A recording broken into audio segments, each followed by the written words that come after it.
Right here in the studio, I still have with me Dr. Barry Avutu Johnson, who is a political scientist. And just from my own perspective as Africa, I mean, talk to us from all of this. What should African leaders learn from what's happening in Venezuela? Well, I think most especially in Nigeria, we should look at the issue of America really introducing themselves as the police of the world, meaning that it is not going to be easy for anybody to become president of any country and do whatever the person wants on the citizens of the country. So definitely America is strong, is standing very strong against bad governance, bad leadership, and disrespect for the rule of law. And also for people involving in the trade of drugs that is really killing the world.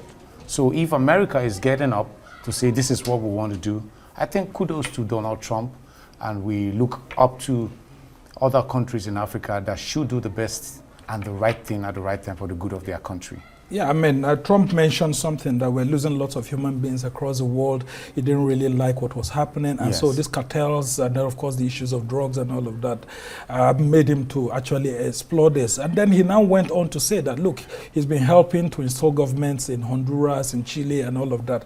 And shouldn't a whole lot of people be worried that America seems to be going through a process that may be described as colonialism through the back door? Well, for me, I also see like the negative aspect of America trying to force themselves as the big brother of every country across the world. Every country that has a relationship with the United States must suffer this, because America has a stabilized economy, has a stabilized political system, and also social system. So if they really want to protect the interests of their country, they must also grow same ideologies in countries that are neighbors to them in business, in politics, and in creating world peace.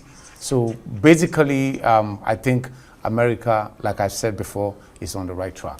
Yeah, and I mean, I know you were here to actually discuss about, you know, Peter Obi's movement to the ADC and all of that. That's right. Yeah, to which we'll be having that.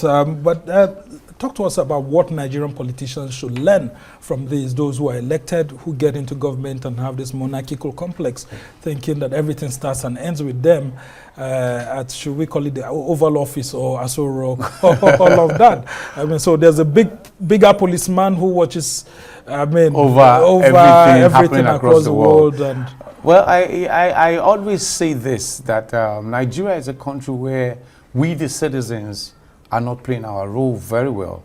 Because first, if you check it out, you confirm that every leader in every country is first found out, is first discovered as a citizen. So whatever the citizenry in Nigeria is what the leadership will display. So all those who are lucky to be elected, appointed, to run one office and the other, to move Nigeria forward, must do the needful. Number one, they must fight as much as possible to stabilize the politics of Nigeria. Because the politics of any country, every country, is what stabilizes the economy. Mm-hmm. If you have all these politicians fighting against themselves like we have in Nigeria today, the APC, the Labour Party, the the PDP, the APC, and all of them put together, you confirm that we don't have unison in our politics. Nigeria, for now, without fear or favor, should be described as a country that has political instability that must embrace stability by all means. All right. So as we go ahead, we have people who must understand that we are in a democracy, and democracy deals with the people. And by the time they understand that it deals with the people, everything will start. The people's votes must count. The people's voice must be heard. Because, I mean, that's what Trump kept, hammering on. That, look, Nicolas Maduro grew old, I mean, grew fat, and he kicked. But I didn't like the place where Trump said the American government is going to be enjoying the oil of Venezuela. Yeah, I mean, he said that they have to pay yes, for all why the do they have to all the money pay? spent. They are senior elder brothers of the world. America is seen as the police of the world. Why should every action of America be paid for? Well, did you see all the military assets that were deployed? Of course, it's like a movie.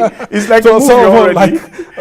Well, just before I let you go very quickly, I mean, as we head into the election year, what should our politicians have as a major focus, especially when it comes to good governance? Because election itself is not the main process. The main target is good governance. Good governance. What should they have that will guide them in their democratic behavior? Because we are within this sphere of influence of Trump. We've seen him revoking visas as we've got into January now, and all of that, and so many things, including these allegations of religious genocide, Christian genocide, and all of that.